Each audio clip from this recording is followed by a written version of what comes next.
All right, welcome everyone. Happy Wednesday. I am so excited to be joining you again this week. And as you are tuning in, if you want to drop where you're tuning in from in the chat, that would be awesome. We'd love to do this. If you are catching us on the replay, make sure that you use hashtag replay and you can let us know where you're watching us from as well. So, just some housekeeping items too.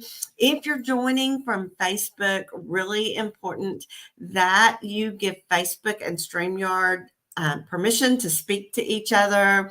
Otherwise, it's just when you leave a message in the chat, it's going to say Facebook user. So you'll need to go to streamyard.com/Facebook. And if you've already done this on the device that you're watching us from, no worries, you're probably good to go. But if you will do that for us, we would be so grateful. That way we're not just talking to Facebook user, but we're actually talking to you as well. So if I am new to you and you are new to me, let's have some introductions. My name is Beverly Smith, and I am the founder of Career Success Strategies. I'm also the former owner of a staffing and recruiting firm, so I know firsthand what hiring managers are looking for. I use that knowledge to help mid, senior, and executive level professionals with their resumes, with their job search strategies. We help them also with their LinkedIn branding, all that so that they can land the career of their dreams. So last week, we talked all about why Q4 is such a great time for you to start your job search. Believe it or not, you don't need to put this off until January. This is prime time to get back there and start, or get out there and start looking. And I shared 3 action steps that you can actually start on right away. And so if you would like to go back and catch that replay, you did not catch us, then go to my YouTube channel, which I've got below. It's at Beverly Smith Resumes. All my replays are there. You'll actually need to go to the live tab because all these videos are done live. So just click on the live tab. It will be there. It might be on the main page, but if you want to go binge watch everything, definitely go there. Make sure that you subscribe to my channel while you're there and click that little bell so you can get notified every time we do go live on YouTube. And speaking of, just double checking our connections, we are connected, it looks like, on Facebook, LinkedIn, and YouTube. So we are good to go. Can't wait to tell you about my guest today. I have Michael Cendrick, my friend, joining us, and we're going to be talking all about A players, how to hire them, retain them, and how to be one if you're in the job market. So let me tell you a little bit about Michael. Michael Cendrick is a recruiter at Fireseeds Recruiting, and it's a company that is dedicated to partnering with value-driven businesses to find talent that aligns with their culture. Fireseeds operates across various sectors, from placing top leaders in hospitality for Chick-fil-A to serving clients in the financial, construction, and nonprofit arenas. Michael has a strong background in leadership, having played football at Harding University for 5 years, where he was a 2-time captain. During his summers, he held a leadership role at Kanakuk. Am I saying that right, Michael? Kanakuk camps, and it's a Christian sports camp located in Branson, Missouri. Michael's passionate about the profound impact that leaders can have on organizations when they truly align with the values of an organization while exuding the competency needed for the role. He's dedicated to finding those leaders for those organizations who exist for more than just a profit. So, Michael, thanks for joining me. Beverly, thanks so much for having me. I know we've been talking about this for a while, so I'm glad to be able to jump on here today. Yeah, I am too. And just kind of an aside for the audience, Michael and I both went to Harding just a few decades apart, and share that little sports background. Michael's team went on to win the national championship last year, so we're so excited about that, aren't we, Michael? Absolutely, yeah. Go Bisons for sure. There's not a lot of people that know about Harding outside of like the southeast. So anytime I Uh-huh. explain it to somebody, I get to share a little bit of my heart with them. So glad that we share that, Beverly, with being fellow alumni. Absolutely. And people don't realize what you know opportunity there is at the D2 level, as well as when I was there, it was NAIA, and Hmm. that is such a viable option for those in sports to have a career in college. And I don't know, I feel like you and I've talked about this already, but for me, that was a chance of a lifetime. And I really feel like it helped me lay the groundwork for my professional and career, as well as having those, like you mentioned in your bio, your leadership opportunities as well. Yeah, I mean, I loved it. If I could go back and my body probably wouldn't want to do the last 5 years, the 5 years that I was there, but just yeah, I mean the friendships you learn, you gain along the way, but also just the lessons of playing Mm, a collegiate sport. You're pretty much on the entire day from class to practice. But in the moment, you're just going day by day. You don't really realize what that's cultivating though in you for yeah. once you're ready to join the workforce. Grace Carney's joining us and she says, go Bison. So, yay. Yeah, I love it. Let's get as many alumni as we can. It'd be great. That is awesome. So I think this is a good time to transition. Speaking of playing sports, let's talk about what an A player actually is when it comes to the workforce. Yeah, yeah, great question. So at Fireseeds, we talk about A players a lot, finding those A players and then, launching them into your business. And we really steal that term from Jeff Smart. He wrote the book Who. I couldn't recommend that book enough if you're, a hiring manager or if you're just honestly looking Mhm, to, know, hey, what does an A player even look like? But the way he defines A player is, you think about the pool of candidates who could potentially be considered for a job, and you think about who would be in that top 10% that is going to be your top 10% performers of that pool. But then he goes a step further and he says, now, just of those top 10% of, possible candidates, who would have a 90% likelihood of achieving being a top 10% performer. And mhm, so, it really is, you're really narrowing down your scope from you got this big pool and you say, okay, who has a chance to be the top 10%? And then it's not just who has a chance, it's who's got a 90% chance to be in the top 10%.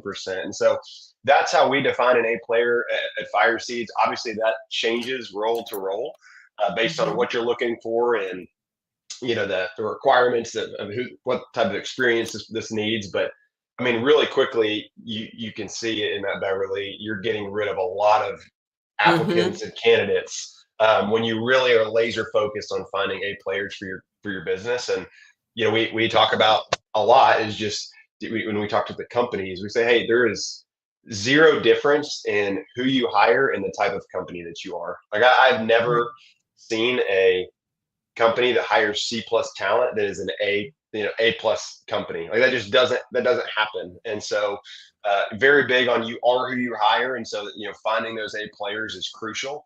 And so anyway, that's how we steal it from Jeff Smart from the book Who. I love that. I love that so much. So let's talk about how you find those A players. How do you identify them? How do you know which one of these candidates, when you're looking at 100 resumes, how do you know which one is your A player? Yeah, that's a great question. I'm gonna back up a little bit on that Okay. of how we find it because I think this is a mistake at times that I see hiring managers make is they will launch roles or say we have certain needs, but they haven't clearly identified what that bullseye is of what they're really Mhm, looking for. And so before we even get to how you discover them once you've interacting face to face, it really starts on the company, the hiring company, to know who exactly are we looking for. The old quote, if you aim at nothing, you're going to hit it every time. And so we go through our process as we're partnering, with the partners that we are working with of spending an hour and a half on the front end, really clearly identifying what is their story, what's your values, what's your mission, and then hey, why does this role exist? Who are they going to be reporting to? What responsibilities are they going to be having? What are going to be the KPIs for this person and really clearly getting a crystal clear picture. This is who this person needs to be. So once you've done that, then the work for discovering that A player actually becomes a little bit easier, because you've actually gotten an idea for who this is going to look like. And so we use 3 principles at Fireseeds once we're actually face to face with candidates, engaging with them, and those 3 principles are vet, discern, and connect. We start with the vet, which is, hey, do they fit just the qualifications from a competency standpoint? If I'm looking for a construction project manager and they've got an HR experience, like they're not going to pass the vet test. Or, if on a more realistic example, right, if they've got, a year of project management experience and I'm looking for a senior PM, that's just not going to align with what I'm looking for. And then you move to discern, right? And the discern is actually once you get face to face with these candidates, and we talk about at Fireseeds starting with story, and saying, hey, tell me your story, and does your story make sense? Do your transitions from the places that you have been make sense? Does what you want, does what drives you, what motivates you, does that align with who we are as a company? And really diving in to understand the person behind the resume. And then third is our connect. And right, you can have someone that has all the qualifications in the world and that their resume makes sense and everything matches up. But at the end of the day, if there's not a connection piece between their mission, their values, why they would even want this job in the first place, and the values of your company, then there's going to be a natural miss. And so, I guess I gave you a long-winded answer for that, Beverly. I apologize for that, but just, clearly defining who you're looking for, and then vet, discern, and connect as you are engaging with candidates. Now, I just want to say, I like that you did spend some time on that answer, because having been in roles similar to what you are doing, I don't know that both our clients and our candidates often really understand exactly what it is we do. And so giving them this pullback behind the curtains and being able to see the amount of time that is spent on an intake of a job order, just to make sure that, is this realistic, and in those types of things. I mean, it does good to yay, I've got a job order, but if you don't really understand how to fill it, you are spinning your wheels and wasting their time as well. So I love this so much. What I want to shift gears though and talk about is, for our potential job seekers that may be watching this, how do I become an A player? How do I make sure I make that A list and I don't miss the cut? Yeah, absolutely. I want to be first string. Yeah, I love it. Well, I'll give you some easy ones just right off the bat. And this is a little bit more your world, Beverly. Is I can't tell you the amount of candidates that I'm combing through every single day, and then I will also tell you the amount that I pass on because they either have a really unclean resume, or their LinkedIn profile is, not up to date. Maybe they, maybe their profile picture is them in the bathroom. I've literally seen that before, a bathroom selfie. Maybe it's, I think just starting out like with easy controllables of like, let's make sure that your LinkedIn and your resume look really clean and that you do look the part. And then I think, as far as, hey, how do I actually then promote myself as an A player? We love the framework of the humble, hungry, smart framework. And, feel like that is what's so attractive to, anybody when you're hiring wants someone that fits those 3 criteria. They're humble, they're willing to learn, they're hungry, they're going to work hard, and they're smart. They're sharp, they're capable of understanding. I would just say, 2 quick pieces of info for, if you're, looking for something, if you're out there in the job market and you're trying to find something, the biggest thing for me is show me that you know me. If you are trying to reach out to X company because you want a job there, right? Doing the research on the front end and sending a very personalized, kind reach out message to someone at the company, whether it's the hiring manager or not, automatically will set you apart from 99% of the candidates. That could be sent a LinkedIn DM. I've had cards that have been written. there is, believe it or not, there is someone on the other side of that, card that's getting or email. It's not just going to spam. And so, yeah, I think showing me that you know me is, Hmm. again, it's not, some big secret. But I think a lot of times it's easy to just spray an application on LinkedIn and Indeed and hope that things work out. And Hmm. if that's all you're doing, I think you're highly disappointed. And so, Yeah. that's one thing I would just encourage candidates um, to jump in and be intentional with. And so you can't do Yeah. that. You can't do that with 200 companies, but you can for your top 5 to 10. Absolutely. I mean, the spray and pray thing is that's I don't think that's really going to have a lot of weight unless you just kind of get lucky there. Yeah. There's so much that you said. It's what I work with my clients on as well. I feel like I love what you talked about as far as the reaching out and taking the time because I think um, we've all kind of been conditioned to sit behind our computer and get on a job board and send out our resume and think that we're making progress if we're applying to 10 jobs every day or 20 jobs every day. And honestly, you just need one.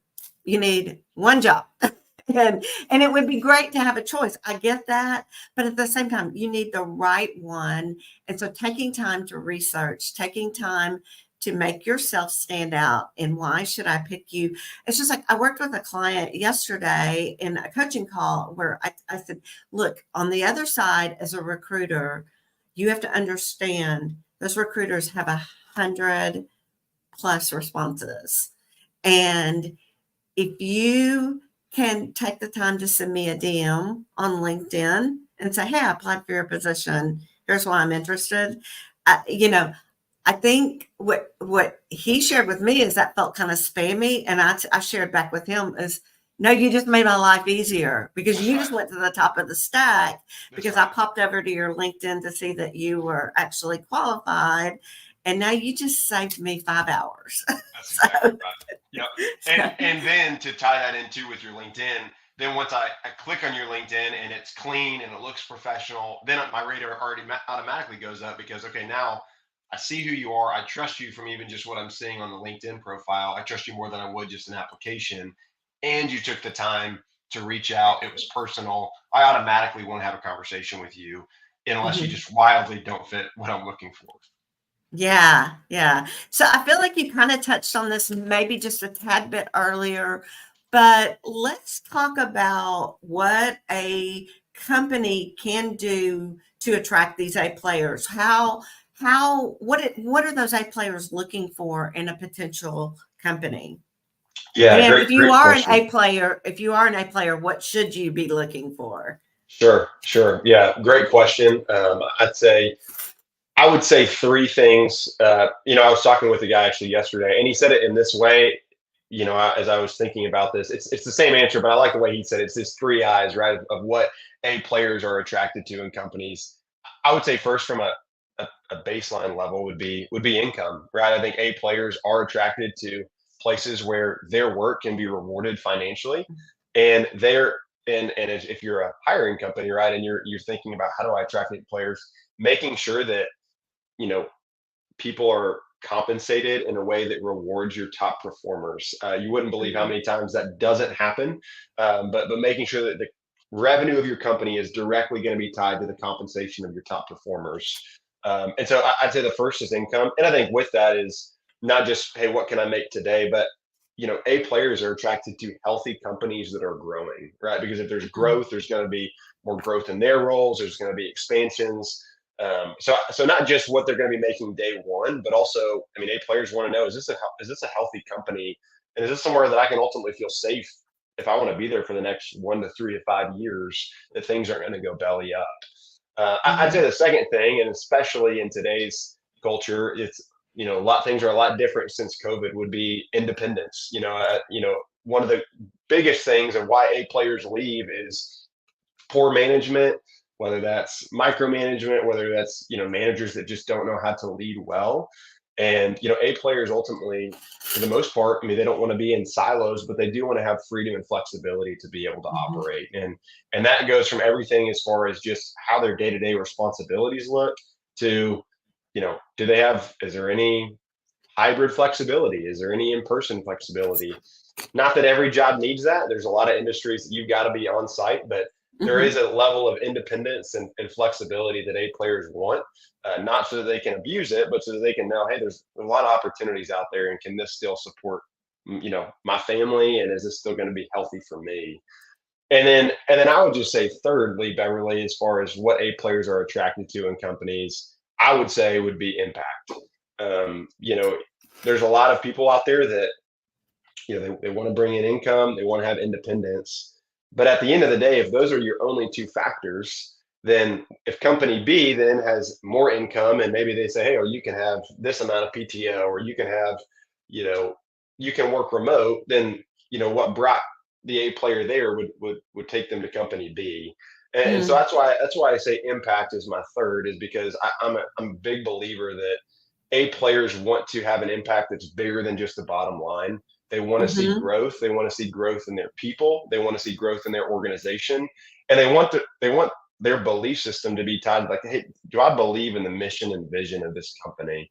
And that's what keeps people. That's what retains people, or companies that tie what they're doing actually to something that's just deeper than just making money. And so I'm a firm believer in those three things. A players are attracted to income, independence, and impact.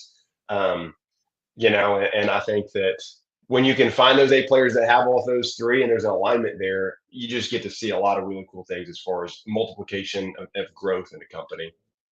Absolutely. I love all three of those so much. I mean, I can just echo, don't come in and think you're going to lowball, or even some things that I have seen is, okay, well, after 90 days, then we'll bump you up there. Well, remember, they've still got house payments and car payments and or rent, they have other expenses, maybe daycare, those types of things, that those are fixed costs. And so holding on to 90 days is oftentimes very unrealistic. And so Yeah. I love that, be willing to invest in them on the front end. It's actually, I've always said, your employees are your biggest asset. You may have $1 million piece of equipment, but that employee is still a bigger asset in the long run, because it can, make or break your company, the way your employees are, for sure.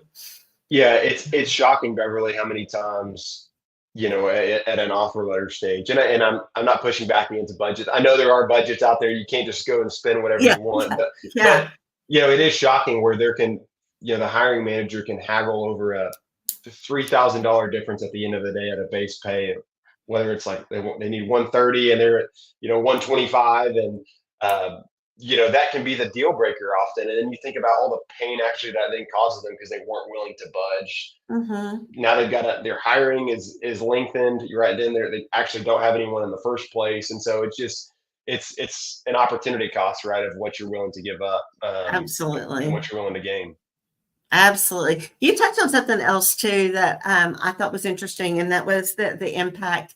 Um, a few weeks ago, goodness, I'm trying to think, it may have actually been the very end of August or the 1st of September. I had a guest on, Rudy Ortiz, and this was pretty much our entire topic was the importance of understanding from a company perspective, making sure that your managers understand the vision and the mission of the company. And you would be surprised how many don't. And they get off in those silos and they're doing their own things, and nobody is really meshing together. And it really has a negative impact. You can definitely lose employees when your company may actually have a fabulous vision and a fabulous mission. But if you aren't using that, if you aren't helping your management team be aware of what it is, even those that are in HR and hiring, if they're not under all on the same page with what that is, you're missing the boat big time, because I thoroughly agree.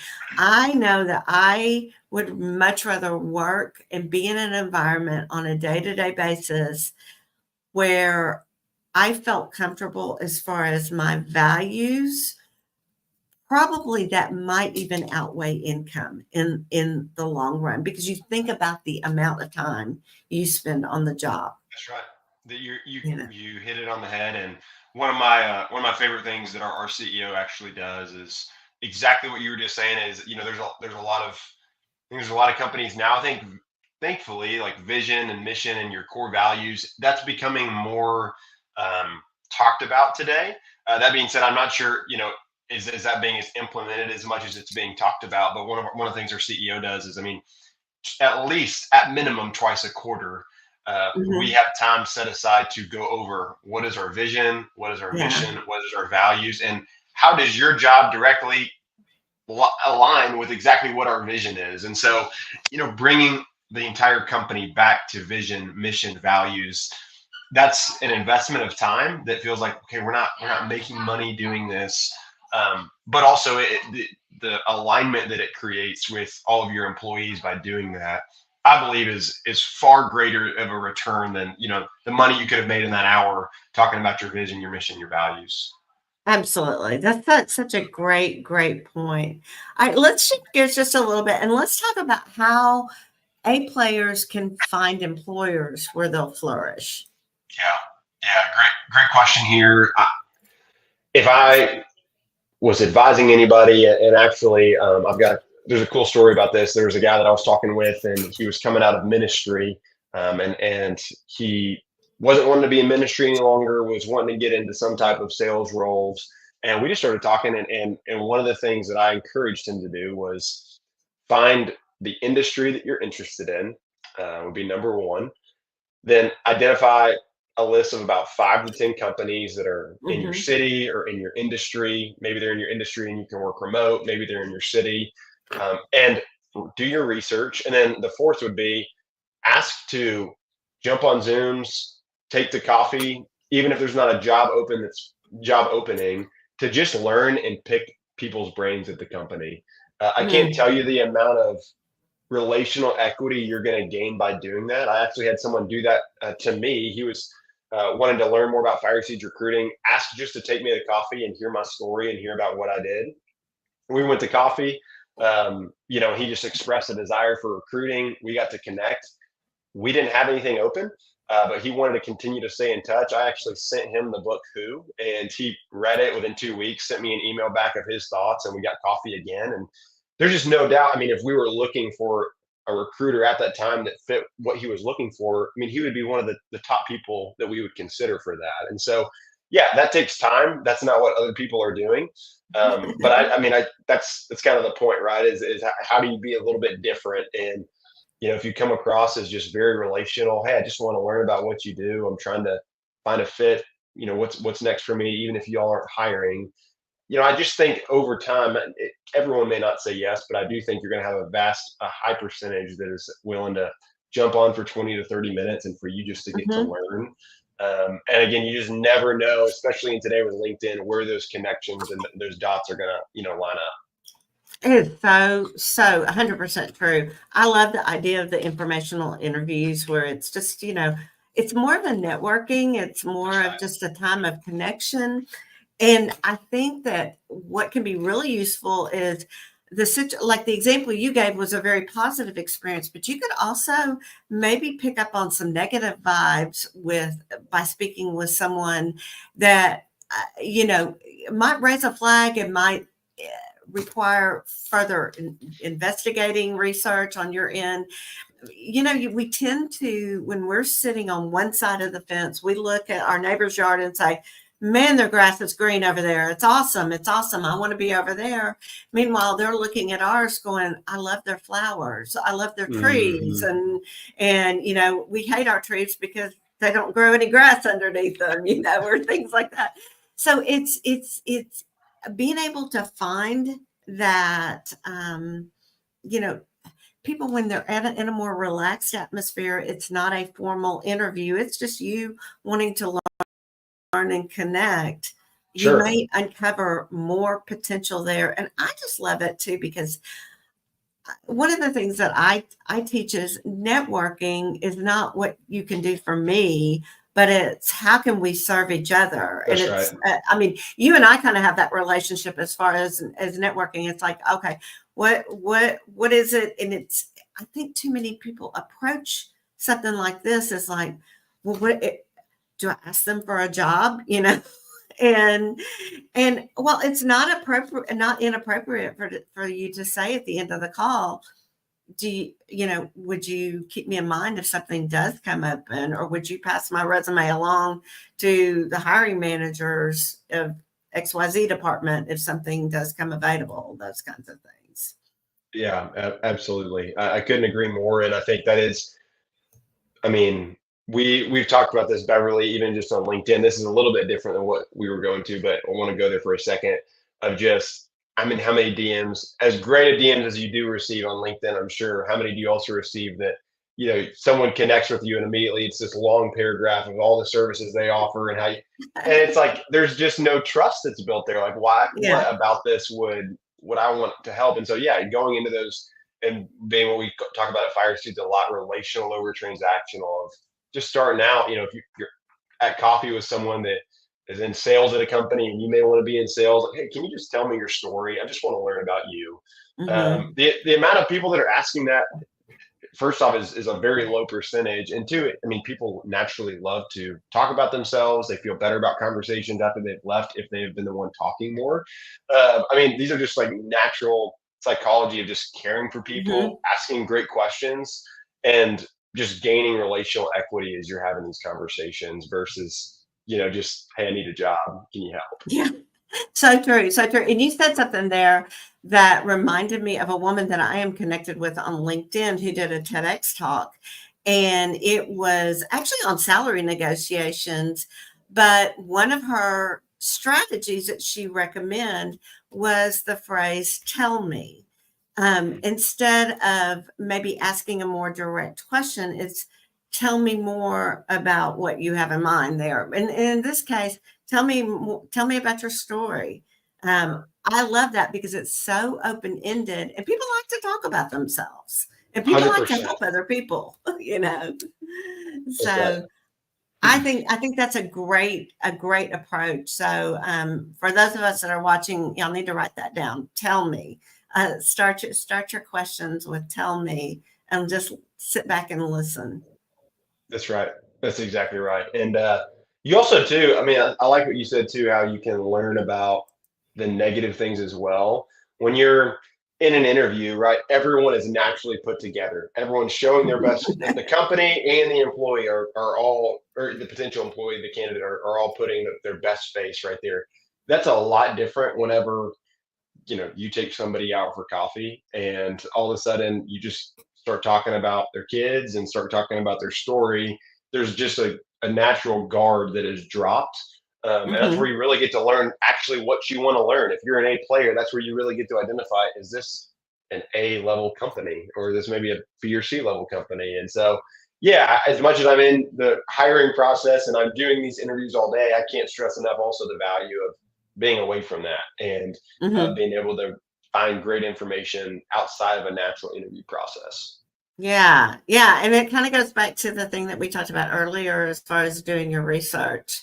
So if there eventually is an interview that's landed, you've got some research and you've got some information where you can reach out to the hiring manager because you do know a little bit more probably than the average person is ever going to know about the company just based on what they found online. So, Absolutely. Yeah. um, Yeah. That's great.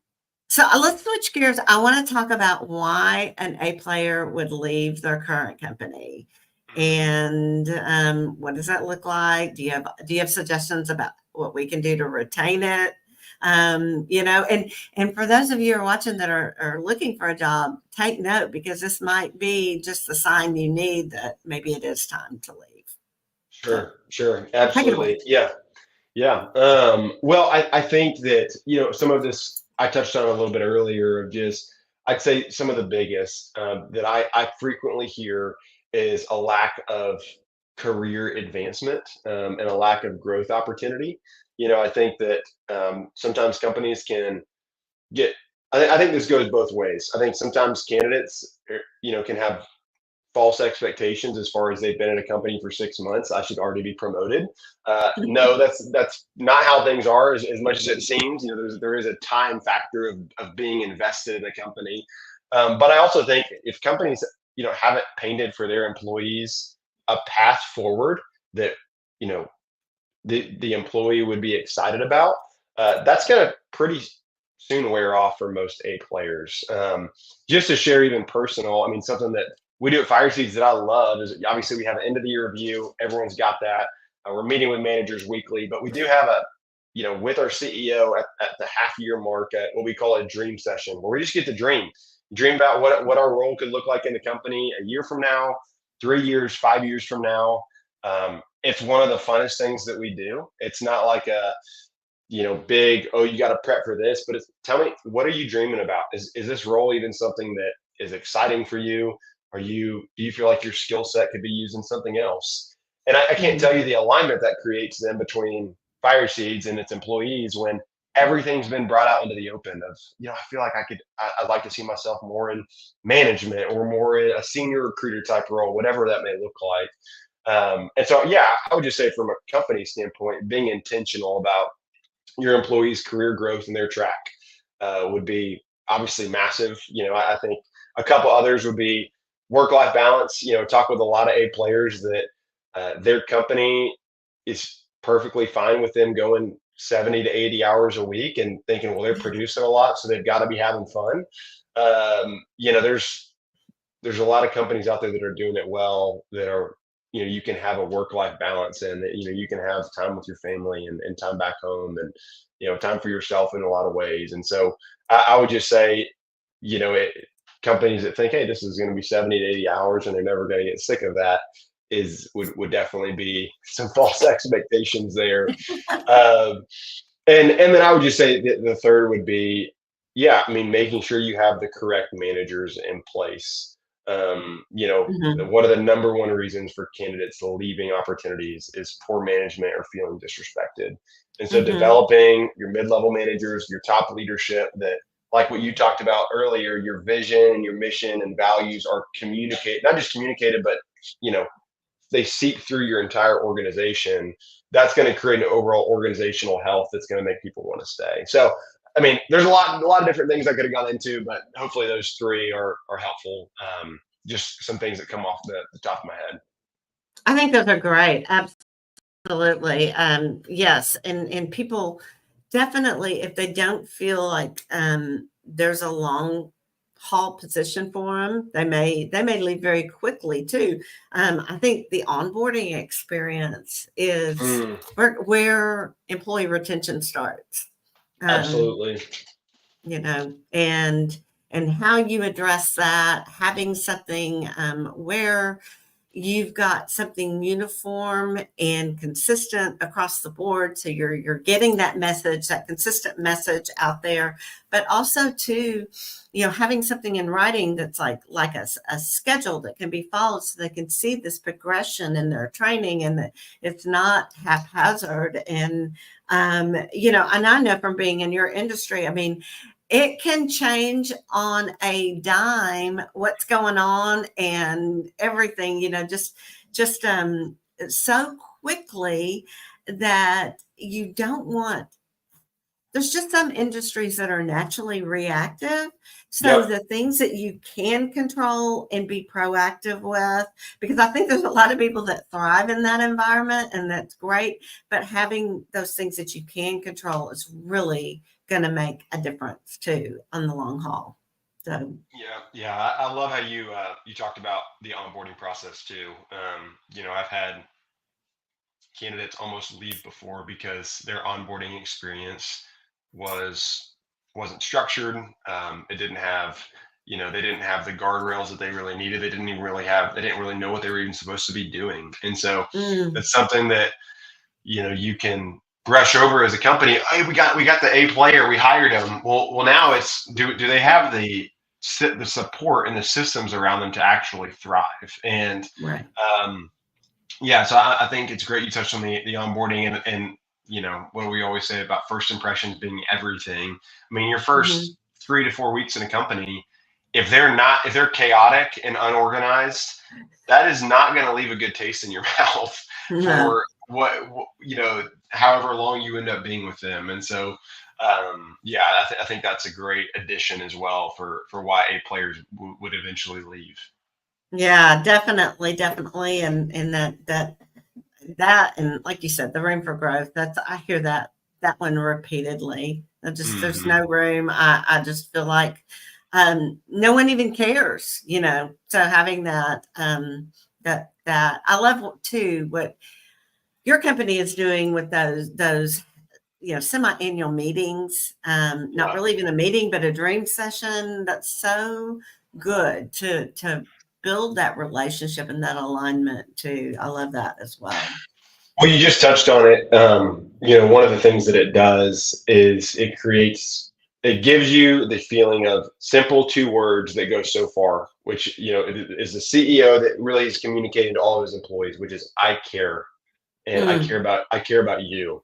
And, mhm, you know, there may be someone that doesn't love the current state they're in their job, and they may want to transition to something else within the same company. They may feel like their skill set could be better used, and I can promise you that person would be willing to be in that role for another 6 to 12 months if they mhm. felt from their CEO, hey, I hear you, I see you, I actually see those talents and giftings in you, and I want to create a program that, in 6 to 12 months we can bridge you over to that. And so, Yeah. yeah, I think it just creates this complete alignment of like, I see you, I care.